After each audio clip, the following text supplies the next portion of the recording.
they see everybody, so you have all the latest and greatest, it's not insular, right, and get the benefit of that. Right, same reason benefit of the other 50 law. It's the same people, right, people come to us because they, part of what we deliver is what else is going on in the marketplace, what should I know? That's exactly it. I'm hiring you vendor, like an accounting vendor. And one of the reasons is I said, I want you to show me what the customers in your board can say. I said, I don't care about who's about any customer or any IP around this. I said, so we have our vendor finals next week. And I told both of them, I said, I'm trying to reinvent the wheel. Right. I want you guys to bring examples and show us. And believe me, whoever wins, and I'm leaning toward him. I said, we're literally going to say, take our data, take our report, and we'll pick that. That's it. I'm not going to ask for anything custom. We'll get it up and running, and maybe 6 months later we'll do that. Yep. Absolutely.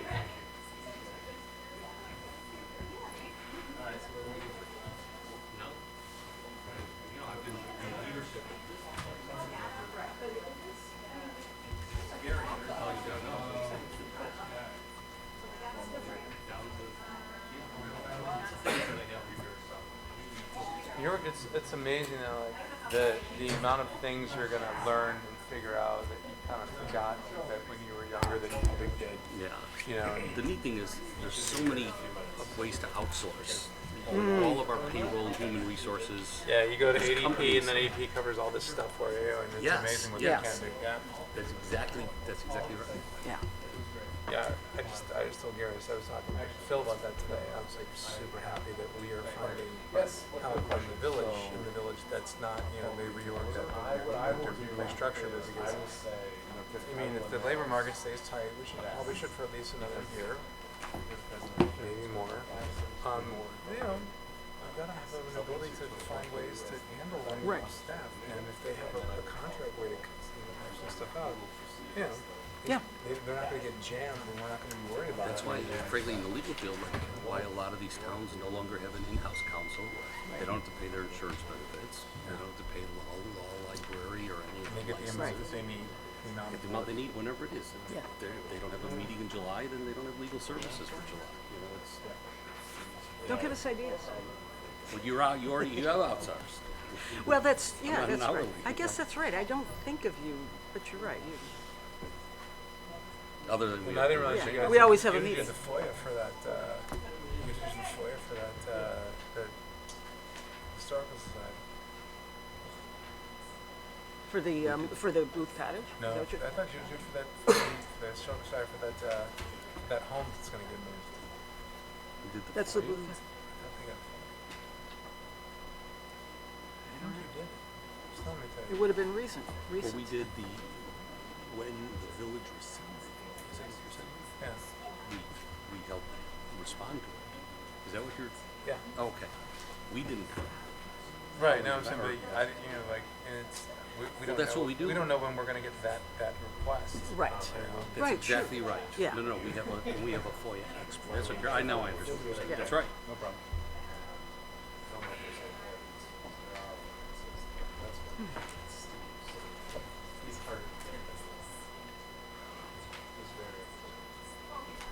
I just mean in person to get your signature. That's all. I can never always get you on the phone. Phil, I've stopped by the village hall. No, Pete? You have, that's true. Pete's I don't coming. like to ask you. What's that? Do you know what's in here? That's you've gotten a letter already in my email, that's related to. Oh, all right. Save it.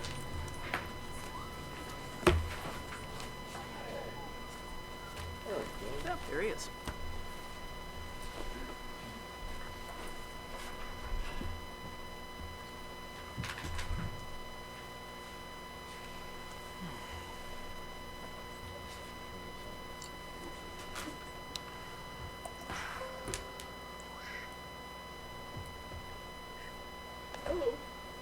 Welcome.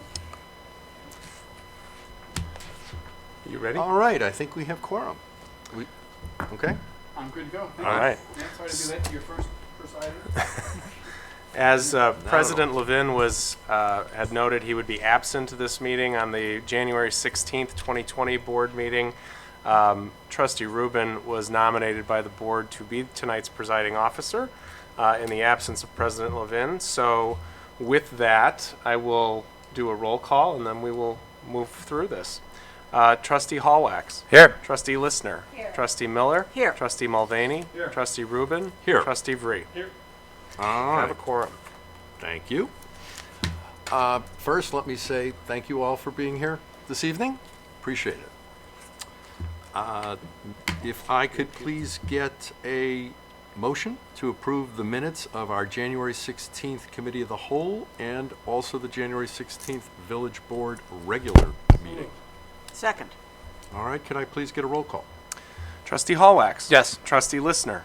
Trustee Miller. Yes. Trustee Mulvaney. Yes. Trustee Rubin. Yes. Trustee Vree. Yes. All right, motion passes. Thank you. So this is the point in time when, if anyone would like to address the board? Anyone at all? Including board members? Okay.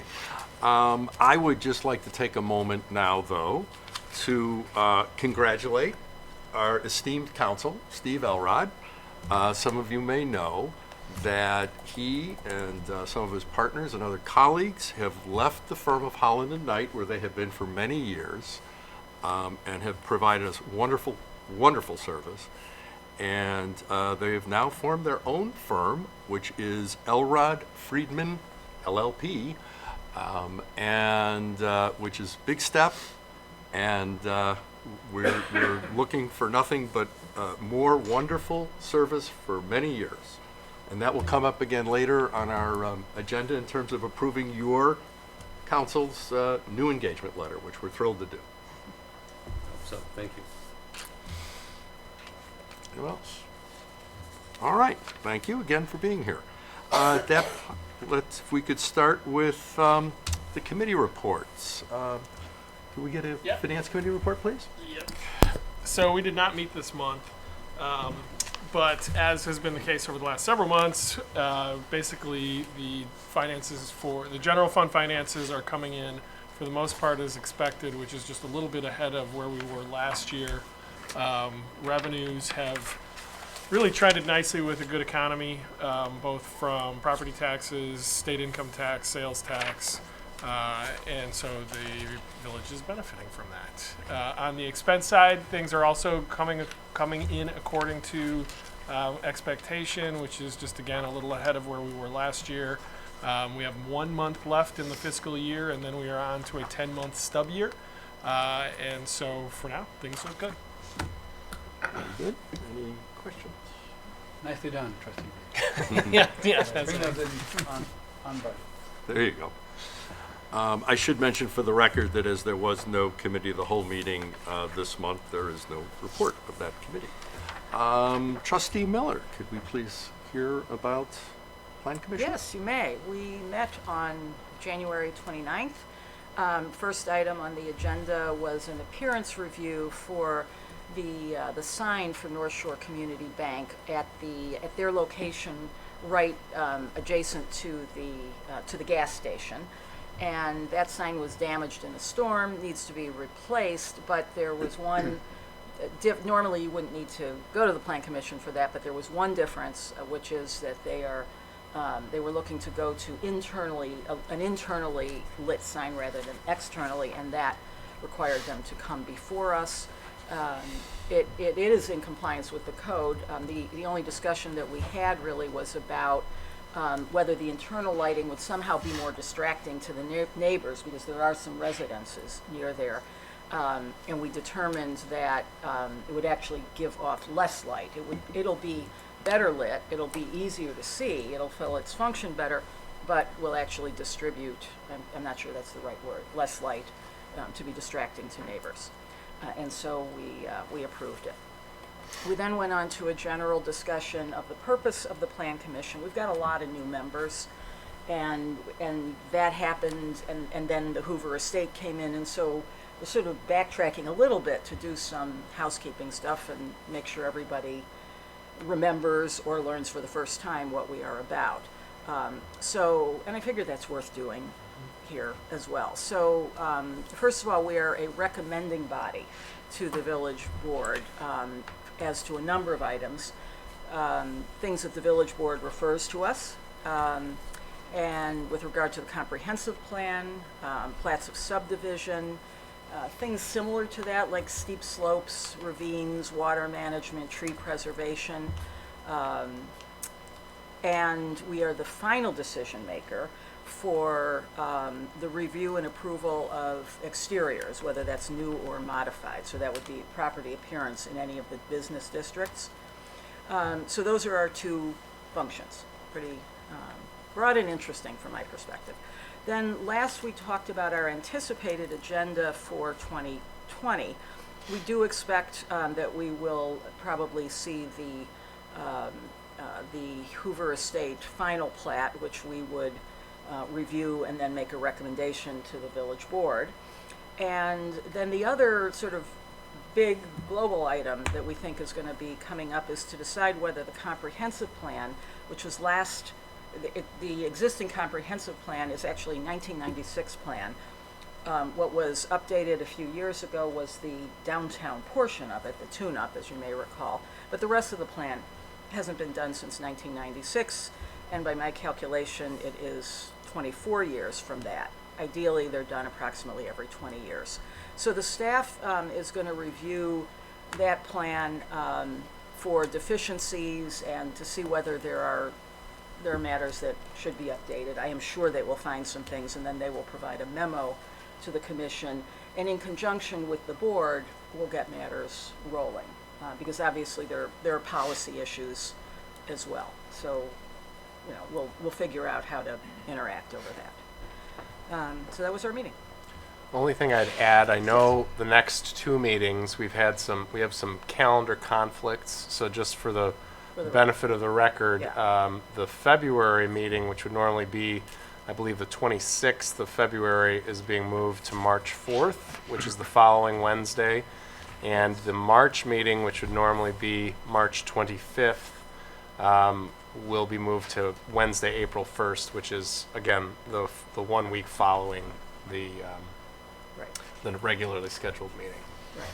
Do you happen to know whether we have an agenda item yet for the March 4th meeting? I don't. that's unclear. It's possible that there Okay. may be. It's not going to be the Hoover Estate, but there may be Okay. another one. All right. Thank you. Thank you. Any questions? All right. Trustee Hallex, if you could please provide us a report on the Golf Advisory Committee. All right, so the last golf advisory meeting was held at the Glencoe Golf Clubhouse and included a tour of the indoor teaching studio. So for people that haven't been there recently, so where you're able to eat in the winter is made into two hitting bays that have proven quite popular. The indoor hitting facilities have grossed $25,000 from November through March. Work continues with Campbell and Company, and that's the professional fundraising consultant. So they've been working on several action items, and that included a workshop that was helping to develop interest for the Glencoe Golf Club patrons, looking at the residents in the greater North Shore community about how they wish to engage upon this project. So staff from the golf club and the park district had their annual networking session. This is the goal, or the goal of this is to enhance look at both entities' strategic goals and practices and look for synergies, and also look about how they can share innovative market ideas and realize business growth, and to be more collaborative for each other's businesses. Due to payroll and expense savings, and if you remember the unbudgeted revenue in December, it was 60 degrees on December 26th, and there was a good deal of golf. The estimated fiscal year net operating income is $300,000, excluding capital expenses. And the next meeting will be on Monday, March 16th. Thank you. All right, no questions? Then Trustee Mulvaney, if you could please give us the report on the Sustainability Task Force. Yes, we met last month to advance Glencoe as the most sustainable community in the universe, and we continue to make progress. I'm very happy to announce that we had a full room in our last meeting. We have slowly been getting more and more volunteers and participants in our meetings. So last week we filled every chair our last meeting. We're meeting again this coming Tuesday. Everybody's welcome. Also, I wanted to ask Megan to stand up and say hello. Megan is taking out over for us as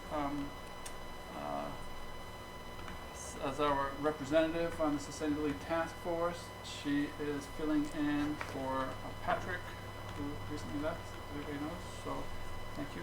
So we're looking forward to that. We have some big initiatives for Megan. We hope that she can help us advance our, in particular, eco-district, something that she and I will connect with on before our next meeting. And also, Trustee Miller, I want to call you Barbara. Trustee Miller, I think we have a lot of overlaps. So, you know, like the active transportation plan is something that I think was sort of mutual. The eco-district plan would be something similar. We last time there were a number of folks who were promoting the idea of creating an innovation, some kind of innovation center and mentoring program for Glencoeans. This is an idea to engage senior citizens or retired folks to advise either our commercial district or other people trying to start up businesses within Glencoe or Glencoe residents. So we had to be determined what that looks like, but that's something else. Megan, that seemed like there was a lot of interest in our group, but it also sounds like overlap with the planning initiative. So we have a lot going on, and come join us Tuesday where you can see the full agenda, because I can't remember it at the moment. That's my report. Thank you. All right, thank you very much. This Tuesday. Questions? No, okay. If we could please My have turn. Thank you. the managers. Yeah, we've got a few items this evening that we just wanted to circle back on and provide an update to the board. The first relates to the places of eating tax. As you'll all recall, last month this new revenue was approved and will go into effect on July 1st. And because it requires some additional steps by our business community, the finance department has developed some comprehensive information for those who will be required to collect and remit it. I've asked the finance director to just provide a brief update to you all on where we stand with that. Okay, thank you. Since July 1st is coming very quickly, it doesn't feel like it outside, but we will be there very soon. All the finance department staff has come together and has worked on a comprehensive communication package for the business community to tell them what is involved in the places for eating tax, what it will apply to. We've compiled a listing of frequently asked questions. We're asking all of the businesses that would be affected by this tax to complete a registration form no later than July 1st. So we're sending this whole mailing with a copy of the ordinance, a copy of the frequently asked questions, and a copy of the registration form. Once the mailing goes out, we'll continue our outreach into the business community just to make sure that folks are aware that this is coming down the line. And we may be holding public meetings as well, or one-on-one meetings as needed. And we have already shared it with the Chamber of Commerce as well, so they are going to help us with that information dissemination. So, And all of the information's on the village's website, Yes. so we did post that today. all right. Thanks, Nikki. Thank you. Next up is Census 2020. As we all know, the census is getting set to kick off very soon. As chairperson of the village's complete count committee, Trustee Listener, along with our staff liaison on that committee, Jordan Lester, have been working to develop information that we're going to start putting out. Jordan is going to provide just a brief update on that effort and about what we're doing for the complete count effort in 2020. Well, thank you, Manager Crawley. And again, kudos to Trustee Listener for all her hard work. The Glencoe Complete Count Committee is comprised of representatives from not just the village, but from a whole broad spectrum of Glencoe organizations and local government entities. The goal of the committee is to share information about the upcoming census, as well as to encourage Glencoe residents to self-respond to the census in advance of Census Day on April Fool's Day, April 1. In 2010, Glencoe had an incredible response rate of 87% of households. We're going to try to beat that again this time around and achieve even a higher number. In the past few months since the committee has been formed, on January 17th, the village hosted our Glencoe Complete Count kickoff training session. We had a representative from the Census Bureau come and train all of our community representatives that were able to attend about the census. So Trustee Lisner and I, along with representatives, excuse me, from the Glencoe Park District, District 35, Family Service of Glencoe, Glencoe Public Library, and St. Paul AME Church, had a 2-hour session to talk about communication methods, ways to reach harder to hit populations within our community. And again, most importantly, we discussed how this information is going to be disseminated in advance of April 1st, which is Census Day. As not all members of the committee were able to attend, we also met with the Glencoe Clergy Association on February 11th, and have also been working with the Chamber of Commerce and the Glenview Glencoe League of Women Voters to share information. So as residents are going to be able to start responding starting March 12th, look forward for more information from the committee as March approaches. But as a teaser trailer, visit villageofglencoe.com, .org/census to learn about the census and how the committee is working across the community to share information. So I'd be happy to answer any questions, villageofglencoe.org/census. Questions? All right. Thank you very much. Thanks, Jordan. Thank you. Do we have enough people taking the sensors, the people you trained? There's enough of them? So that is that's a very good question. The Census Bureau is hiring local folks. They encourage Glencoe residents who want to be a part of it to apply. They like to have people from your local community, a familiar face, taking that information. But the census is trying to push folks to respond online this year. It's the first time they have online response. So they will have people trained, but they're really trying to push them. All right. Just a couple of quick things as reminders. Coffee with the Boards. The quarterly Coffee with the Boards is coming up this Saturday, the 22nd of February, from 10 a.m. to noon at the library. Obviously, representatives from the Village, Park District, School District 35, and library boards and staff will all be in attendance. Special thanks to Trustee Lisner, who's attending, along with Finance Director Nikki Larson from the staff. And as I said, there will be representatives from all of those organizations, as well as donuts, which is always nice on a Saturday morning in February. Last but not least, vehicle stickers and pet licensing. It is that time of the year again. In the next several weeks, residents should begin to receive their renewal materials for both vehicle stickers and pet licenses in the mail. As a reminder, new vehicle stickers have to be displayed by May 1st, and renewals received after that date incur a $50 late fee. So we are encouraging folks to renew early and avoid that problem, because it does require some follow-up from us as well after a while. So keep an eye out for that, and if there are questions, I'm happy to answer them on this or on any other item. What qualifies as a pet? Dogs and cats, not hamsters nor goldfish. Thank you.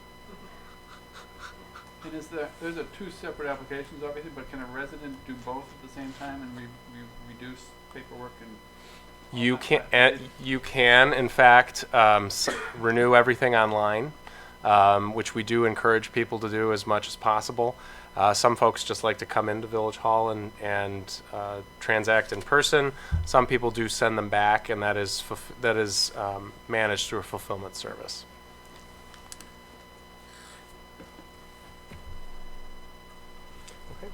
But That how many concludes- pet licenses do we have? That one I can't Do you know? answer. You're going to have to answer that one. It's over 1,500. It's a lot. It's a lot. Yeah. What was the question? How many pets? How many pet licenses? Yeah. All right. Thank you very much. Thank you. Well, as President Levin is not here, there is no president's report, other than to say that the next village board meeting will be Thursday, March 19th.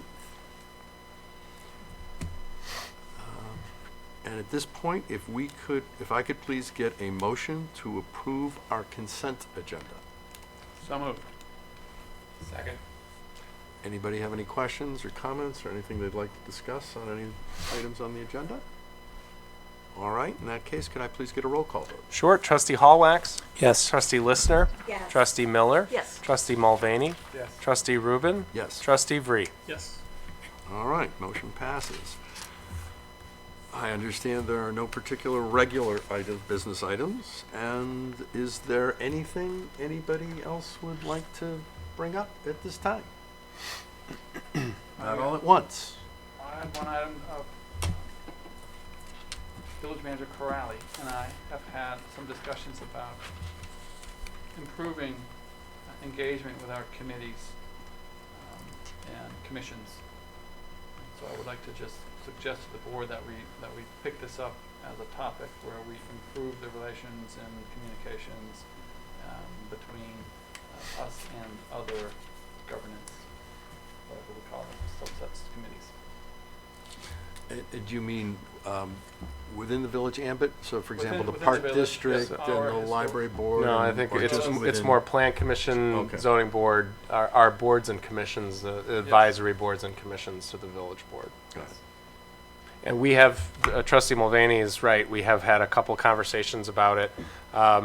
There is in progress a effort at the staff level to assemble some information for the board's consideration relative to kind of a, I don't want to call it a handbook, but a set of kind of rules and expectations relative to all of our boards and commissions.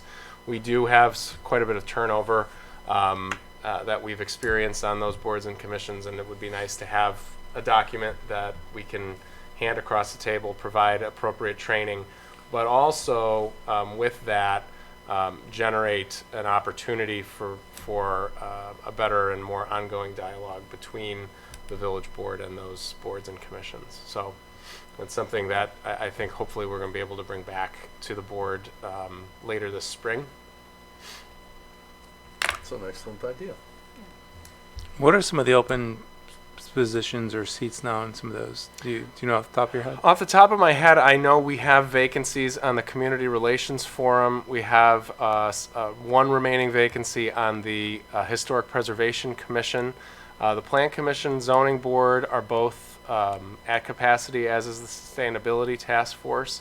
What am I missing? But all Public are Safety still welcome. Commission is fully vetted. So it's actually, we don't have a lot. Good. And we actually have a few, the chairperson of the Community Relations Forum has been a position that we've been looking for a while. We've got an application in. President Levin's going to be meeting with that individual when he returns next week. So that's exciting too. We'd like to breathe some new life into that group as well.